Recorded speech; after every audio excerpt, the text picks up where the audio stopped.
Morning students, today I will teach you second part of the chapter 4 history, what books and burials tell us. There are several ways of describing people in terms of the work they do.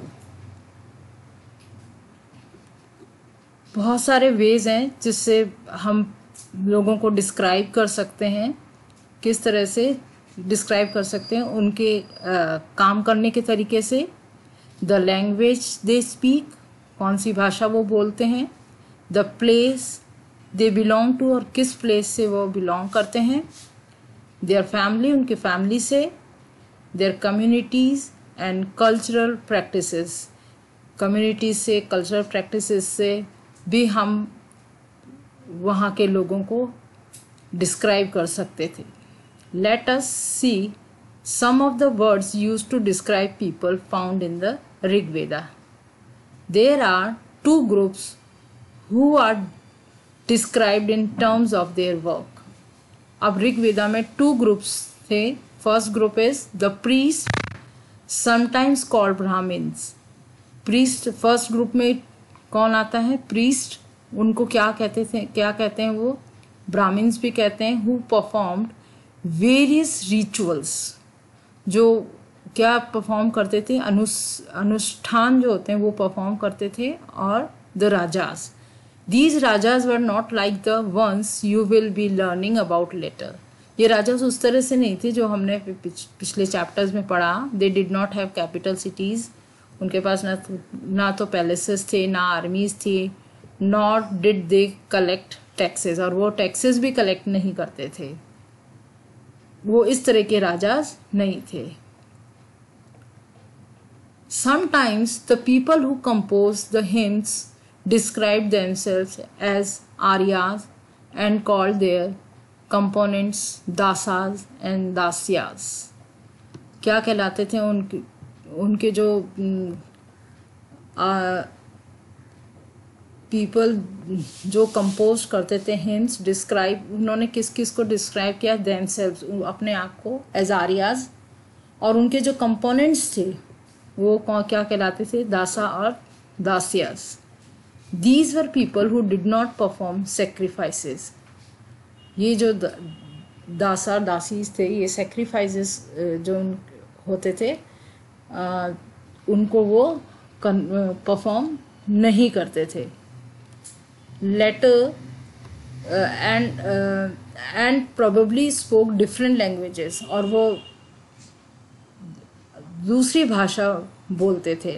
Later the term dasa, find the feminine dasi, came to mean slave. इनका मतलब दासा, और जो feminine जो था वो दासी था, उसका मतलब था slaves, जो उनके गुलाम थे. Slaves were women and men who were often captured in war. और जो उनके जो गुलाम होते थे वो आदमी और औरत होते थे, जो ज़्यादातर कहाँ से कैप्चर किए जाते थे? वॉर में. They were treated as the probably property of their owners. वो किस तरह ट्रीट किए जाते थे? उनके जो मालिक होते थे उनकी प्रॉपर्टी के तरीके से वो अपनी संपत्ति उनको समझते थे. Who could make them to whatever work they wanted. हाँ, जो काम वो उनको कराना चाहते थे वो काम उनसे कराया करते थे वो लोग.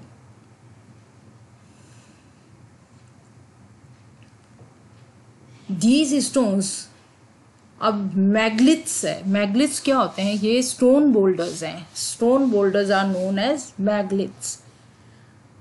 ये बिग स्टोन्स होते थे. These were carefully arranged by people and were used to mark burial sites.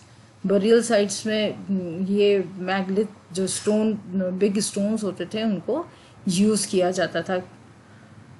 The practice of erecting megaliths began about 3000 years ago and was prevalent throughout the Deccan, South India, in the northeast and Kashmir.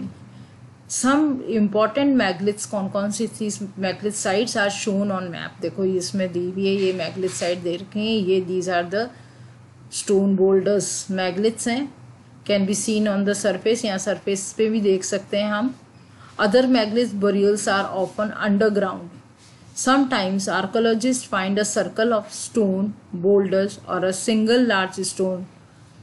कई बार तो वो circle में वो मैग्लिथ्स उनको दिखते थे, उन्होंने देखे, और सिंगल लार्ज स्टोन भी उन्होंने खड़ा हुआ उनको वहाँ पर मिला. These are only the indications that there are burials beneath. और ये सिर्फ इसी का इंडिकेशन था कि यहाँ पे क्या है, यहाँ पे कब्रों को दफनाया गया है. All these burials have some common features. Generally, the dead were buried with distinctive pots which are called black and red ware. Also found are tools. अब वहाँ क्या क्या मिलते थे उनके साथ, उनको जब दफनाया गया तो वहाँ पे आर्कोलॉजिस्ट को टूल्स भी मिले, वेपन्स ऑफ आयरन के औजार भी मिले हैं, और समटाइम्स स्केलेटन्स ऑफ हॉर्सेस के स्केलेटन्स भी मिले हैं, horse equipments and ornaments of stone and gold, stone के ऑर्नामेंट्स और गोल्ड के भी. ये हम इस पिक्चर में देख सकते हैं. यहाँ पे ये iron equipment found from megalith burials, iron equipment है. टॉप में हॉर्स इक्विपमेंट है, एक्सेस हैं, और ये डैगर बिलो.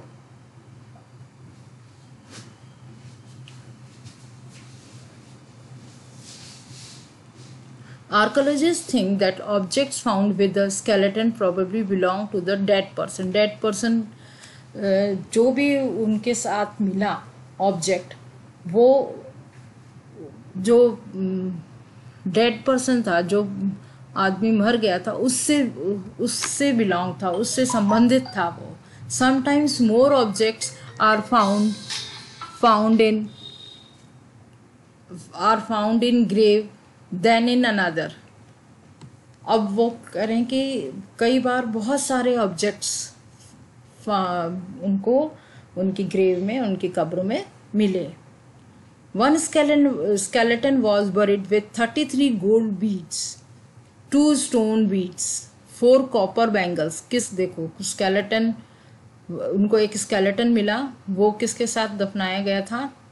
33 गोल्ड बीड्स थे, 2 स्टोन बीड्स थे, 4 कॉपर बैंगल्स थी, और and 1 conch shell. Conch shell क्या होता है? Shell of a sea creature, वो था.